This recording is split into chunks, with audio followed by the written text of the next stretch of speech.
Who is Dr. Destroyo? Who is Dr. Destroyo? Who is Dr. Destroyo? Who is Dr. Destroyo? Who is Dr. Who is Dr. Destroyo? Who is Dr. Destroyo? Who is Dr. Destroyo? Who is Dr. Destroyo? I am Dr. Destroyo.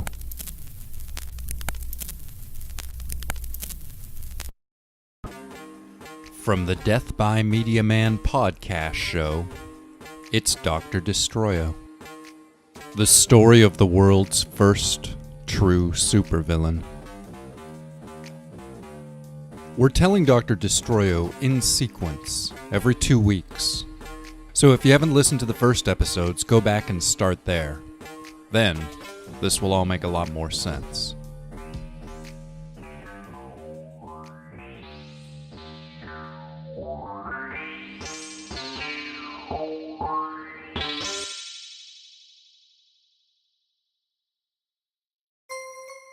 Chapter 19.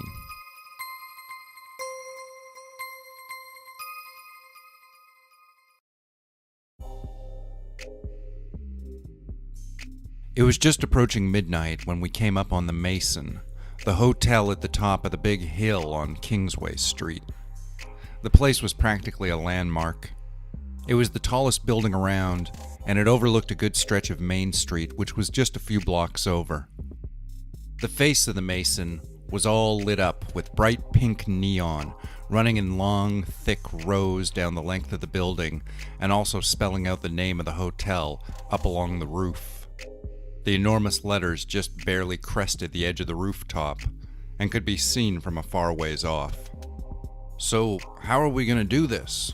Warren asked, gaping up at the top of the Mason. He had the voice of a tiny child on Christmas morning.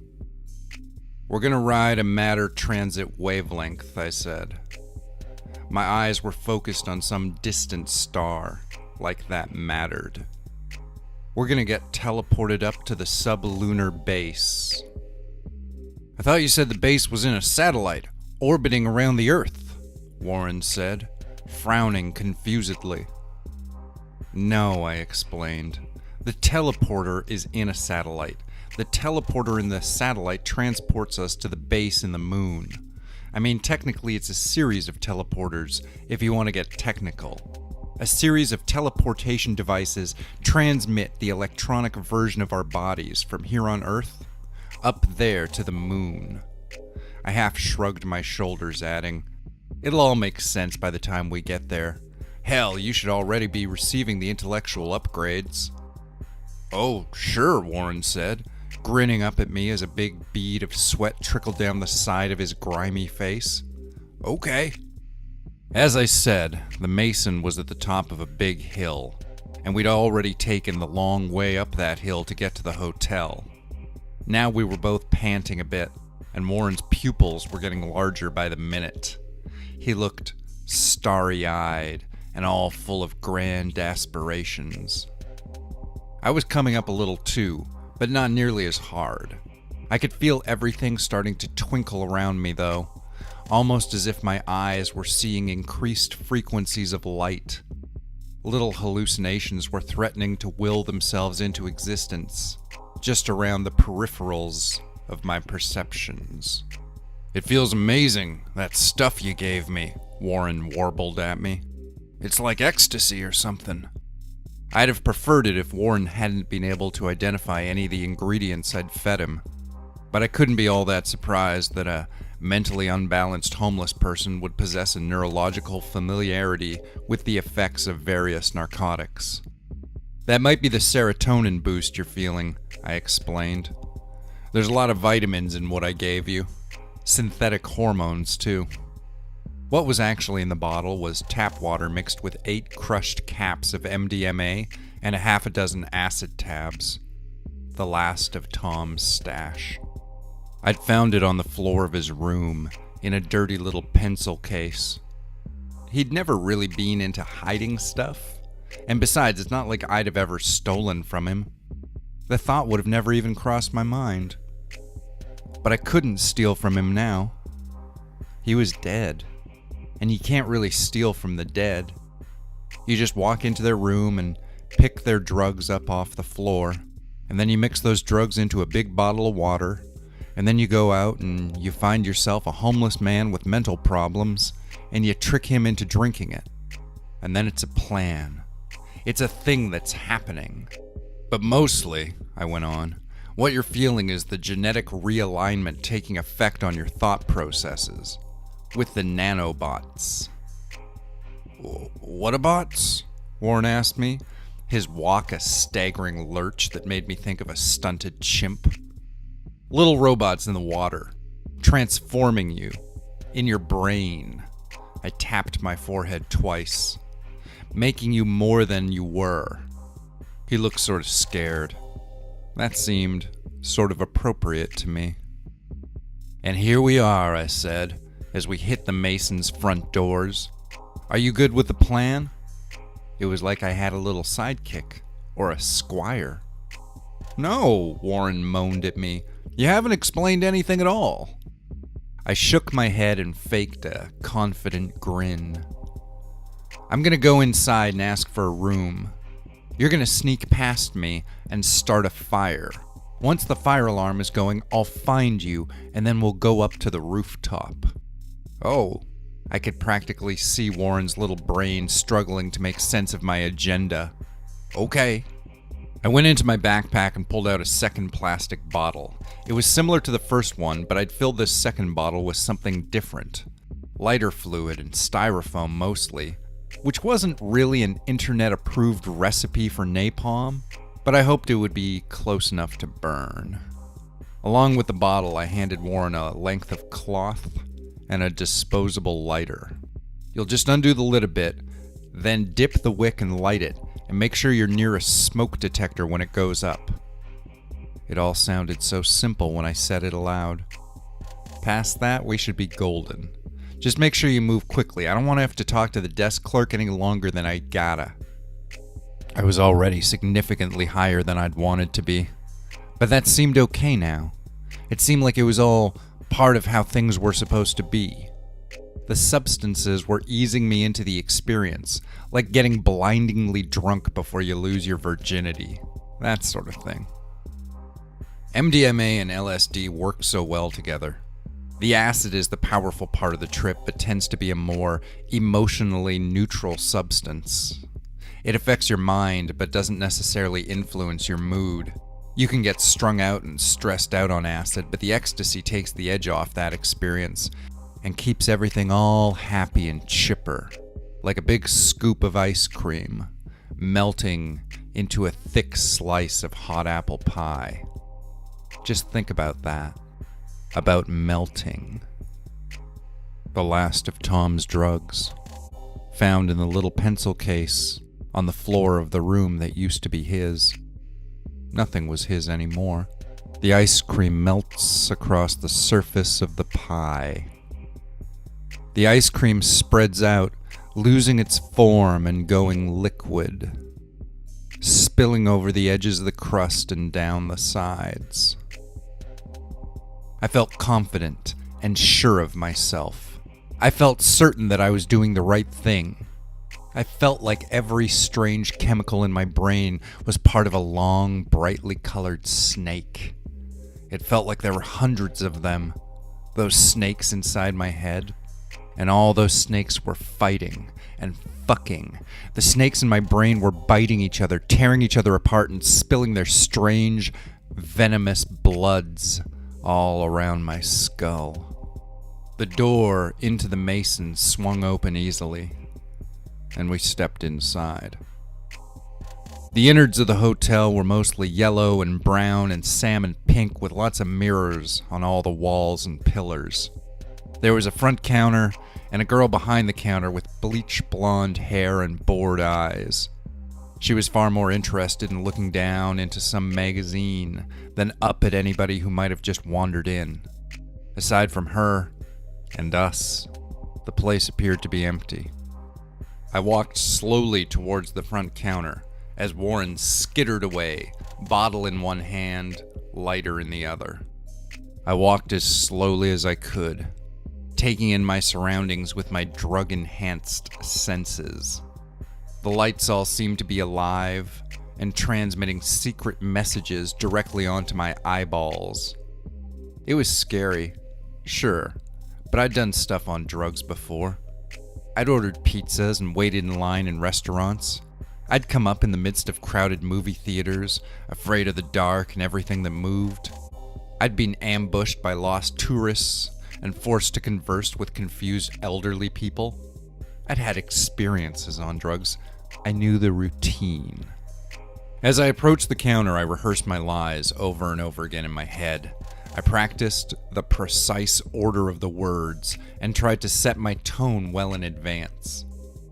I approached the counter and paused before speaking. The girl was still scrutinizing her magazine when we both heard the faint woof sound come from down the hall. The sound was a rush of hot air consuming space as rapidly as it could. Then the fire alarm started ringing out, hard hammers on smooth metal bells. "Ah, fuck," said the girl at the counter as she dropped her magazine and grabbed her purse. She glanced up and saw me for about half a second. She gave me a quick nod towards the door I'd come in through, which I was supposed to take as my cue to depart. Then she disappeared behind some backroom door, and I was left alone with the ringing sounds. The hotel fire alarm was loud to the point of being physically painful, even through the earplugs I'd brought. It was a sound that told you it was time to leave. Maybe it worked on other people, but it wasn't working on me. I went looking for Warren and found him cowering down a hallway which was filling up with a black smoke that tasted like melted plastic and burnt glue. Scorching synthetic poisons. Through the haze of smoke, the fire was just a dark green smoldering, slowly climbing up the walls like water rolling in reverse. "Did you get a pass key?" Warren asked. "The door to the stairs is locked." He shoved helplessly on the doorknob, illustrating its fixed state. "We haven't got time for that keycard shit," I explained briskly.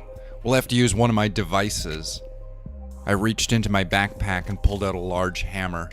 Classic claw with a blue rubber grip around the handle. "A device?" Warren asked me, the old man gaping at the tool like he'd never seen one before. "What does it do?" "It's the magical hammer of Ganesha," I said as I cracked the hammer down onto the doorknob. "It has the power to break down and remove obstacles that might be in our way." I smashed the knob once, twice, 3 times, 4. The fire alarm still screaming in the background. 5. The knob went loose, and the door slid open. "Come on," I said loudly, and we started running up the stairs.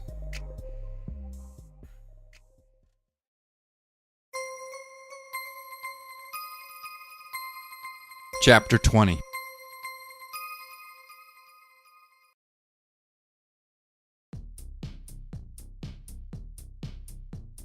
As the old man wheezed his way up the stairs with me, a part of me wondered if his heart could take all this. He was really just some poor old drug-addled fool. I knew, of course, that it didn't matter if he could take it or not. This thing was going to happen now. We were in motion. Our actions were just tiny aspects of a greater plan. My plan. We were cogs in a great timepiece, and we were spinning. When we got to what I gauged to be about halfway up, we took a little break, and I had Warren get changed. I had to stand a few steps away from the old man while he disrobed, as the act of removing all his clothing resulted in the release of a seemingly endless series of noxious smells. Spoilt milk, vomit, urine, mold, shit, booze, blood, and more than anything, body odor. Sweat, and the little bacteria that fed on the sweat. The air around us felt disgustingly thick, and I had to cover my mouth with one hand just to breathe without gagging as I dug around in my pack for our additional gear. "What is that?" he asked me as he stripped down to a stained pair of underwear. "It's your costume," I explained, pulling the suit from my backpack. What I gave to Warren was a variation on what Tom had been wearing in the alley. I'd recreated the mask by stitching half a t-shirt to a toque. It looked basically like the first mask had, though this one was a little rougher and darker. It was also much more difficult to see out of, but that was actually going to help with what I had planned. Take a moment and imagine me at home, trying to attach a loose bit of fabric onto the top of a toque. Imagine it taking me 10 minutes just to thread the needle. Imagine the sloppy stitches and uneven cuts. Imagine me on my couch, cursing softly as I pricked little beads of blood out of my fingertips. Now I had a new mask. It wasn't as slick as Tom's mask had been, but it looked okay on Warren, especially once he had the suit on. The suit was ugly and cheap and gray and a little short. Sort of like urban life. It didn't fit Warren perfectly, but at least it was a dark suit, which he wore with a white dress shirt and a black tie. During the final stages of the costuming, I had to help Warren with his tie, though the smell coming off of him was almost unbearable. Once he'd redressed, we resumed our ascent, and before long, Warren was breathing heavily under the mask. He paused every dozen steps or so to rattle some wet gravel around in his lungs, gasping for air like a fish out of water. It was way too weird, seeing the suit and mask moving up the stairs. I knew Warren wasn't really Dr. Destroyo, but it still felt surreal. It was like a dream that stuck around after you'd waken up. An idea that forced itself into the flesh. The fact that he was an impersonator, a fraud, just made it all the more peculiar. Hell, I'd just dressed up a stranger in an ill-fitting suit and topped him off with a homemade mask. It was all about as peculiar as it could get. The sirens were still ringing. The drugs were still cooking in my brain. Everything was too loud and too bright. Peculiar patterns had started to manifest in the whiteness of the walls. At the top of the stairs, there was another doorknob to knock out with the hammer. 4 quick swings, and then a gust of night air was in our faces. It felt like the winds were blowing about 100 miles an hour up there on the somethingest floor. How tall was the mason? I couldn't even remember. 10 stories? 20? 30? It was tall enough to kill a man, that much was for sure. Even away from the edge, you could feel the fingers of gravity trying to drag you down and down back towards the earth. We stepped out onto the roof and saw a sheet of stars hanging above. Those stars now so close, yet still so distant. We were up in the sky now. We could see the whole city spreading out from the crest of the hill the mason was perched atop. "We need to get the signal ready," I shouted at Warren over the rush of the wind. "Go stand up on the edge." Right before Warren had pulled the mask on, he'd looked dazed, with eyes open so wide they'd threatened to swallow up his face. Now, with the mask on, he was a mysterious figure of unknowable potential.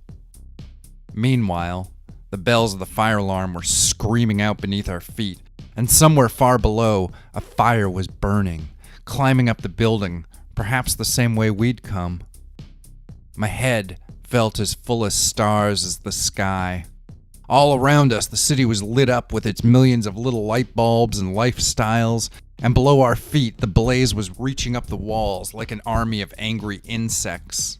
I stood atop a burning building, looking out at the twinkling expanse of city lights. Everything in my world was made of fire. Warren made his way to the edge and looked down over the side of the mason, from between the S and the O of the building's neon letters. Each letter stood about 15 feet tall, 8 of those feet extending above the rooftop, and the rest running down the building's front. 15 feet of narrow glass tubing, flanked by thick black bars that fastened the neon to the building front. "There's a fire truck coming," Warren told me, looking out into the distance. "That's to be expected," I told him. "Here, take these." I handed Warren a couple of fistfuls of cheap-ass fireworks. They were Roman candles, the kind that spit off a little handful of multicolored fireballs about 20 feet into the air. Warren had 2 in each hand, which amounted to around $20 worth of pyrotechnics. I bought them from one of those weird little shops on the edge of Chinatown, the sort of place that was full of obscure novelties and inexpensive frivolities. The fireworks were illegal to purchase or use, but that was one of those laws like no skateboarding on the sidewalk or no selling cigarettes to minors. There were rules, and then there were rules that were stringently enforced. A few fireworks certainly weren't at the top of the cops' to-do list. "I don't think I can climb this thing," Warren said, looking at the neon lettering. I'd led him to the S easily enough, but there at the building's edge, some doubts had begun to creep into him. "You have to do it," I insisted loudly, the wind threatening to carry my voice away to the heavens. My high was mild enough, but things were getting a little blurry up close. My plan still felt picture perfect, though, like everything was falling directly into place with a preordained rhythm. Or maybe it didn't matter. Either my plan would work and everything would go right, or it would fail and everything would go wrong. There was no middle ground to worry about, so I had no reason for doubts. I had no fears, no concerns, just a methodical series of steps. I blinked hard, trying not to lose my focus. With the wind surging against our bodies, it felt like we were on the edge of more than just the building or the lights. We were on the edge of the world, the edge of mental stability, the edge of reason. I felt like I was becoming something else. My old self was burning away, revealing a new shape. I was something transformative and brilliant. I was crystallized within a moment of pure being. I was above it all. With Warren. Struggling against the winds and his own innate cowardice, Warren made his way up onto the large neon S. Teetering dangerously from side to side, he was laughing under the mask, and the sound made me feel a little sick in my stomach. "I can feel them," he screamed up at the stars. "All the little robots in my body. And they're dancing, man. They're dancing." I smiled up at Warren, at the man in the homemade mask and the ugly suit. "Light 'em up," I shouted. Intense currents of air tried to keep Warren's little lighter from firing, but eventually the batons were ignited. And then he was aiming the heads of the sticks up into the night sky, and the chemicals within the sticks had begun to combust. Pop! Warren's fireworks roared meekly against the wind, and then a fireball burst to life, and then another. Bang! The fireworks I'd procured were pretty half-assed little things, but as they went off, I could feel all the eyes in the local area suddenly looking up to take note of them. Something was happening now. Something important. Something epic. Kapow! The climb up the stairs had really accelerated the high for both of us.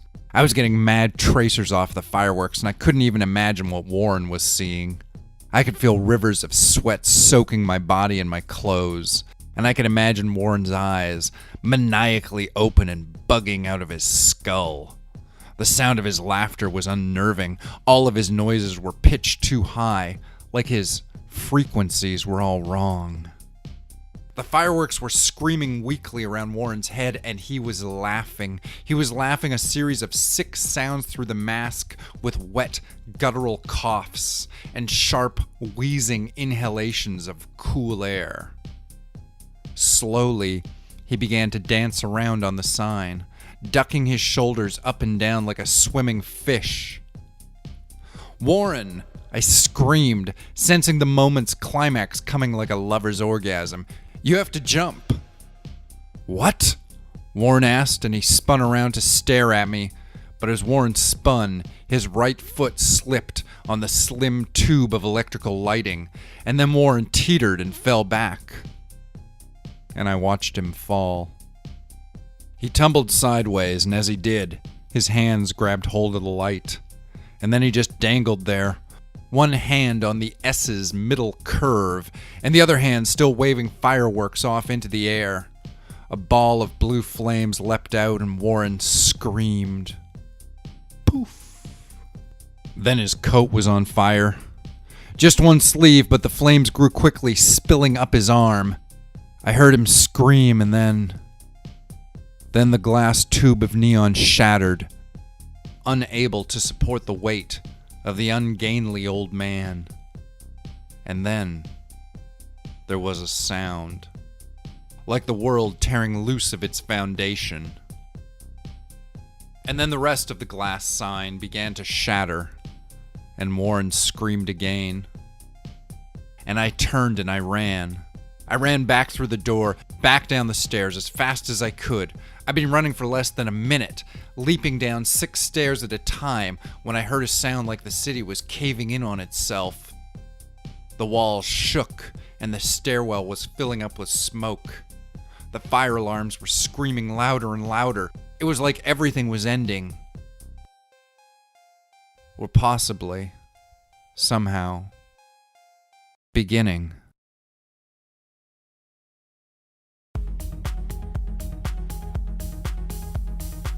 Dr. Destroyo is written and produced by Hank Pattison for the Death by Media Man podcast channel.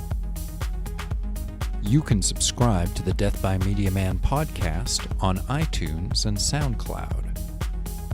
If you enjoyed this, please leave us a like or a comment and tell a friend. And if you'd like to support the Death by Media Man channel with your money, there's a link to our Patreon in the description of this program. Thanks so much for listening, and we'll see you in 2 weeks for the next installment of Dr. Destroyo.